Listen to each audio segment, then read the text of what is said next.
berkaitan sama niat, Ustaz. Tadi semua perbuatan mesti dikaitkan dengan niatnya, biar menjadi sesuatu yang tadi menjadi catatan.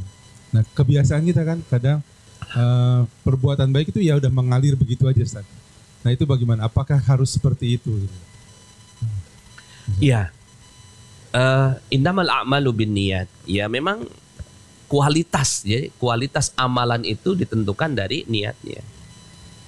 Jadi kan kemarin kan Ustadz Wahidin ya menyampaikan tentang ada seorang guru yang ketika ada ngetuk pintu, ya ketika ngetuk pintu itu dia minta muridnya udah mau berdiri, jangan biar saya yang angkat gitu.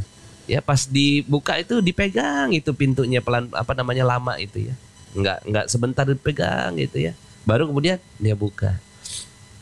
Kemudian muridnya nanya, ya Syekh kenapa engkau buka pintu dan kenapa engkau buka pintunya ya lama seperti itu pegangnya. Ya ini menjadi pelajaran bagi kalian. Sekarang saya mau tanya, kamu ketika buka pintu apa yang ada dalam niatmu? Ya, yang ada dalam niat saya ya buka pintu. Apalagi ya buka pintu. Orang ngetok pintu ya buka pintu. Ya. Nah, kata syekhnya itu, nah itu dia pelajaran yang mau saya sampaikan. Imma ana, sementara saya ketika buka pintu itu menggandakan niatku sampai 70 niat. Itu.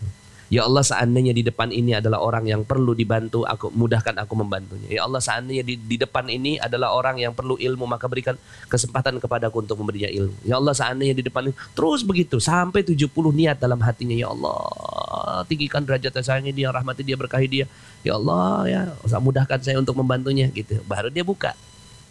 Maka sekarang saya mau tanya sama si Syekh ini, menurut kamu di sisi Allah, ya kamu dicatat berapa dan saya dicatat berapa? Ya. Akhirnya ya muridnya itu menjawab, ya di sisi Allah aku dihitung satu amal, sementara engkau di sisi Allah dihitung 70 amal. Maka itulah ya kehebatan niat. Ya, jadi makanya tadi kan kita bahas nih, ya. Makanya kalau kita udah tahu ini, ya sebenarnya kita nggak perlu amal-amal itu kayak tadi pagi saya sebarkan ada satu ini ya. Ada satu kiai di Jawa Timur itu ya, yang maksa-maksain sholat tahajud gitu ya. Kalau nggak bisa ya nggak usah, nggak apa-apa katanya gitu. Maksa-maksain puasa, kalau nggak bisa nggak kuat ya nggak usah. Maksa-maksain gitu ya. Nanti ada sih bab tentang mujahadah di sini ya. Nah, kalau bab mujahadah gitu babnya beda lagi nanti. Tapi ya sudah zikirnya panjang, sholat tahajudnya banyak segala macam, tapi masih gosipin orang, masih hatinya nggak bagus sama orang, masih dendam sama orang, masih gitu ya sama orang. Ya. Padahal gitu ya, ya ada satu amalan tirakat kata beliau tuh, tirakat yang paling sederhana, yaitu jadiin hati baik gitu ya. Maka di sisi Allah akan ya, dan itu tirakat hati baik itu husnuzon kepada semua orang itu ya. Itu adalah salah satu tirakat husnuzon atau baik sangka sama semua orang. Misalnya gini, kita ayah dari 12 anak. Ya. Ya, 12 anak. Ayah dari 12 anak. Yang satunya koruptor, penjahat, ya, penjudi, pemabok, yang satunya ulama. Yang kita sayangi yang mana? Ya. Yang kita sayangi yang mana? Lah karena kalau sebagai orang tua disayangi semua. Karena orang tua, maka tirakatnya seorang ayah berbuat adil untuk anaknya, dan itu dikisahkan oleh Allah di dalam surat Yusuf. Seorang ayah punya 12 anak. Ya. Cuma satu itu, dua lah ya, Bunyamin sama Yusuf yang ini. Ya. Terus ya udah sampai lelah gitu, tirakat itu sampai matanya buta menghadapi 10 anaknya yang ya begundal atau apa bahasanya itu. Wow keren, ya kan? Nah akhirnya dia ya husnuzon. Nah sekarang anggap aja kita sekarang ini ya adalah bapak bagi semua orang. Itu hikmah dari kisah Nabi Yusuf, bapak dari semua orang.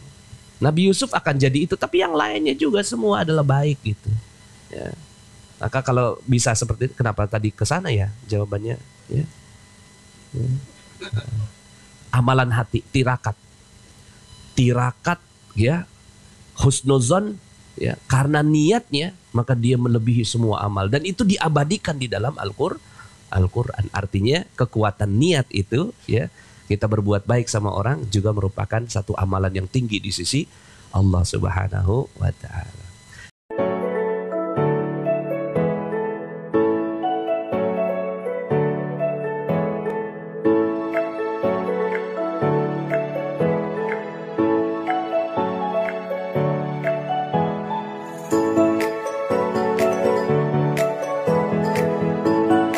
Alhamdulillahirrabbilalamin. Sahabat-sahabat Filah Best Learning Center yang kami cintai, sahabat-sahabat Magnet Rezeki, setelah Anda menyimak video ini, marilah senantiasa kita beristighfar kepada Allah Subhanahu wa Ta'ala untuk melepas perisai-perisai rezeki kita.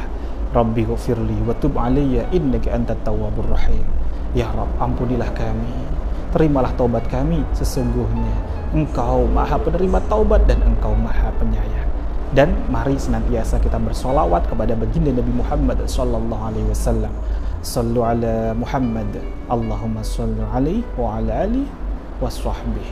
Wassalamualaikum warahmatullahi wabarakatuh.